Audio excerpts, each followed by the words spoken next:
Schechter there at last miscue picks him up 4 positions. He's back in the top 10. Kanaan has gone from 33rd to 3rd.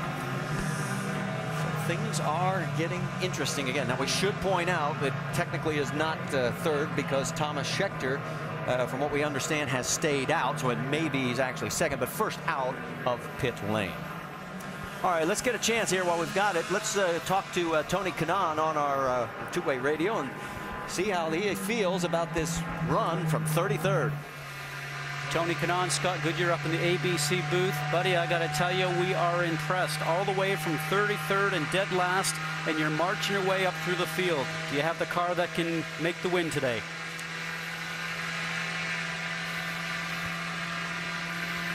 Well, we're reaching out to Tony, but right now, I don't think it's getting through, guys. But what an incredible run that we have with Tony Kanaan right now. He's done a great job at avoiding problems. He's had some incredible restarts, and now it's going to come down to speed. He doesn't have that many people ahead of him. He's in the fast part of the group, so we'll see if he really has that pace. I got a feeling that once he gets his front group, he's not going to let go. Well, and the thing about it is, how much downforce did you put on the race car to start the race with? Because he was back there, had to get through traffic, maybe a little bit more downforce. That's a little bit more grip for the car in the turns. Might not run down the straightaways as quick as the leaders. It'll be interesting to see if they can make some changes as the race goes on to make that car as quick as it needs to be for the run to the end. Now, you're asking why did Thomas Schechter not pit? He pitted on lap 105. Everybody else came in under the caution in lap 109. He was not a lap down, was able to stay on the lead lap, and then when everybody cycles through, he picks up the race lead. But he is now 4 laps shorter on fuel than everybody behind him. But right now, Thomas Schechter becomes our 4th different leader and our 6th lead change. And this will be very interesting to see a pace of the leaders, which could play a part later in the race. Perhaps different on fuel strategy. Well, that might not make a big difference right now because we could have another yellow close to when he could pit and the other group wants to.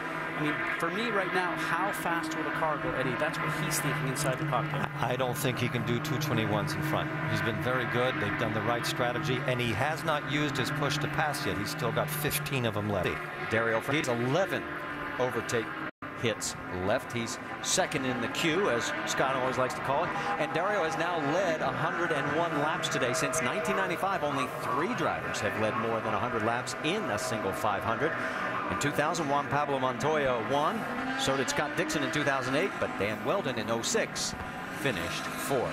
Let's bring in Brent Musburger. Brent, your impression so far? Marty, it's rather interesting as you watch Helio Castroneves, and if you go back to the pre-race show when he told Vince Welch, the most important thing when you go green at Indianapolis is to stay out of trouble.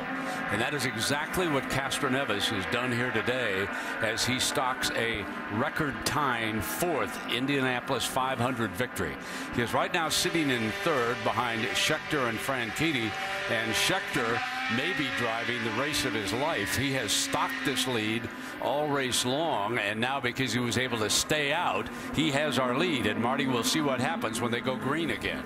And the question will be, as you pointed out, Eddie, does he have the speed to hold off that passel of car? As we get ready, green flag is in the air. We'll get our answer very quickly. Franchitti's right up behind him, and Franchitti is on the button. He has hit the push to pass. Will it pay off? Schechter has not. And look at what's going on as we head towards 1. Tony Kanaan trying to get underneath Helio Castroneves, and he does it. He takes over 3rd. Schechter manages to hold him off. Look out as we head into 2. That's Ryan Hunter-Reay. Oh, so close, and he gets the pass. And underneath also, right behind him, another car. Everybody. Oh, Townsend Bell got a nice run but it was Marco that took advantage of the loss of steam from both those guys and got a great run on. So just that, Thomas Schechter still continues to lead. It looks like right behind him, there you see Dario Franchitti. And Franchitti takes a look to the left side of him. He goes into 1, and he does take the lead again. So now it is Franchitti. And Kanaan is getting ready. He's lining up Schechter. Oh, he's got to run because Schechter got slowed up a little bit, lost a bit of momentum from going into 1 with Dario. So now for certain, no, he slides down 215, 18 miles an hour, holds it through 3. So Tony Kanaan now from 33rd is up to 2nd. What a story he is writing. Can he hold on to this and seal the deal and make history here at the 500? He pulls away from now Thomas Scheckter. Back now from Elio Castroneves as Castroneves closing in on him. Right behind Castroneves, it's Ryan Briscoe, then Ryan Hunter-Reay. Marco Andretti has moved into 7th. Townsend Bell 8th. Will Power 9th. Dan Weldon rounds out your top 10. We mentioned Ryan Hunter-Reay. There he is. He is closing in on Briscoe. Oh, they are really picking up the pace here. Yeah, we're only 15 laps past halfway, and the speeds are cranking up here as 222 that last lap by our race leader. And there he is, Dario Franchitti, now leading his 103rd lap today. So Franchitti is right back on plan again. He's been doing this all day long. He gets, every now and again, he falls behind, has to pass somebody. He makes clean passes, and now he's just trying to eat laps. He's trying to keep maintaining his lead. He's starting to play down his laps for the finish, for the last pit stop. He's got his car working properly, and it's everybody else now has to work to catch up to him, and he's gaining on Kanaan. So Dario Franchitti is out in front by 1.2 seconds over Tony Kanaan. That's right, the guy who was 33rd is now. Welcome back to the Indianapolis 500. Telecast presented by GoDaddy.com. And the great thing about side-by-side, you saw that pass by Marco Andretti over his teammate, Ryan Hunter-Reay, moved Marco up to 6th. Let's set it for you. It's Franchitti led by Kanaan on 3.4 seconds in 2nd. Thomas Scheckter in 3rd. Castroneves 4th. Briscoe 5th. And riding on board with 6th place, Marco Andretti. All right, let's go back to the front of the pack and let's get our first up to speed of the day as we've completed 120 of 200 laps. Dario Franchitti. Vince, what's the latest? Well, Dario had a vibration toward the end of that last stint. I think it was just the fact that the tires were near the end of their life, so the car much better for Dario. You know, it's interesting now, the guys, that Dario has led the majority of these races. Remember when he won the race in 2007? It was Tony Kanaan who had led the majority of the races. Today, Dario's leading the majority of the laps. Wouldn't it be interesting if this ended up being Kanaan today? Rick DeBrule. And Tony Kanaan has had the calm voice of Steve Horn in his head all afternoon, telling him exactly what to do. For a while, they're on a fuel-saving strategy.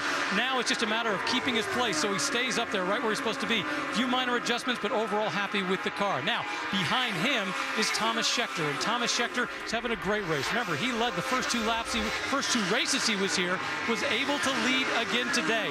His strategist, Larry Curry, says the car's doing just great. Vince? Well, and Elio Castroneves has had one of those days. He's not been the headliner as many thought he would be. They've made wing adjustments on the first couple of pit stops, but the car is getting better for Elio, and they just communicated, be thinking about what you're going to need for the end. That's a good sign for Elio Castroneves. Elio currently running 4th. His teammate Ryan Briscoe is running in 5th position. Briscoe has not had made changes to his car either of the last 2 pit stops. It's been a very good run for Ryan Briscoe. Driving for Roger Penske, he says, just gives you confidence that you can win. Maybe today is Ryan's day. Jamie Little. And Marco Andretti just moved into the 6th spot, started 16th.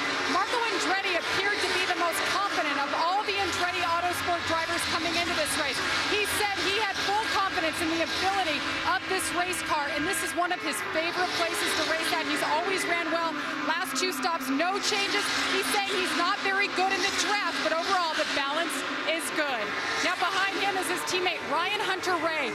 You can give the credit to Ryan Hunter-Reay for helping get Tony Kanaan in this field. Tony Kanaan actually borrowed the rear end of this 37 car of Ryan Hunter-Reay. They got the job done. That put Ryan behind the schedule, but the car so far so good. Vince?